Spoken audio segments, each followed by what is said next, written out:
நிச்சயமாக திமுகவை போல ஒரு கொடூர மனது படைத்த ஒரு கட்சி எந்த காலத்திலும் இருக்க முடியாது.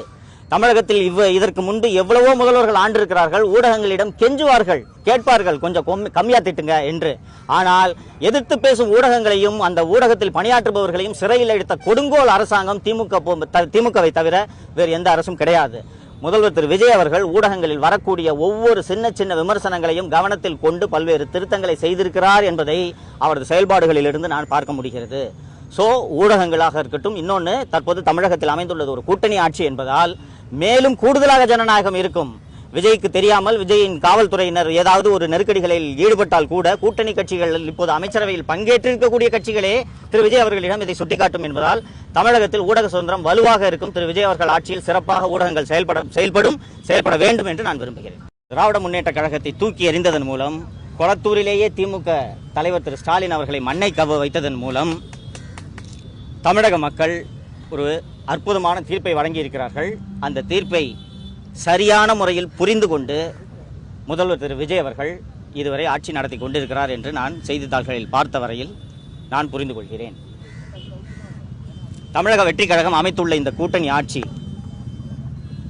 5 ஆண்டுகள் முழுமையாக தனது ஆட்சி காலத்தை நிறைவு செய்து தமிழக மக்களுக்கு பல்வேறு நலத்திட்டங்களை செய்ய வேண்டும் என்பதே எனது விருப்பமாக முதல்வரிடம் இந்த நேரத்தில் தெரிவித்துக் கொள்ள விரும்புகிறேன். வழக்கமாக அட்வைசரி போர்டுக்கு போய் அப்பியர் ஆன பிறகு குண்டாஸா இந்த அட்வைசரி போர்டு ரத்து பண்ணாங்கன்னா அந்த ஆர்டர் பிரிசனை ரீச் ஆகிறதுக்கே minimum it will take 8 to 10 days. என்னோட விஷயத்தில் திங்கக்கிழமை அட்வைசரி போர்டு முன்னாடி அப்பியர் ஆன வெட்னஸ்டே ஹோம் டிபார்ட்மெண்ட்டு என்னோட ஆக்ட் 14 டிடென்ஷனை ரத்து செய்து அரசாணையை சிறைக்கு அனுப்பியிருந்தது. அந்த அரசாணையை படித்த வகையில் முதல்வர் திரு விஜய் அவர்களே தலையிட்டு எவ்வளவு விரைவாக முடியுமோ அவ்வளவு விரைவாக குண்டர் சட்டத்தை ரத்து செய்யுங்கள் என்று உத்தரவிட்டதன் விரைவாகத்தான் நான் இவ்வளவு விரைவாக உங்கள் முன் பேசிக் கொண்டிருக்கிறேன். நாட்டில் என்ன நடக்கிறது என்பதை கடந்த 4 ஆண்டு காலமாக 5 ஆண்டு காலமாக அத்தனை பேரும் பார்த்து கொண்டிருந்ததனால்தான் கொளத்தூரில் மு.க. ஸ்டாலின் தோல்வியை தழுவினார். இதையெல்லாம் பார்த்ததனால்தான் திமுக ஆட்சி மீண்டும் வராது என்று அத்தனை எதிர்க்கட்சிகள் அத்தனையும் பிரச்சாரம் செய்தன. அதில் முதல்வர் திரு விஜய் அவர்கள் வெற்றி பெற்றிருக்கிறார்.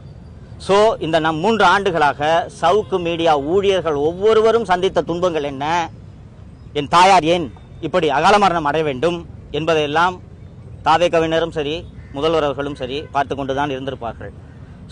அருண் ஐபிஎஸ் மீது என்ன நடவடிக்கை எடுக்க வேண்டுமோ முதல்வர் நிச்சயம் எடுப்பார் என்ற நம்பிக்கை எனக்கு இருக்கிறது.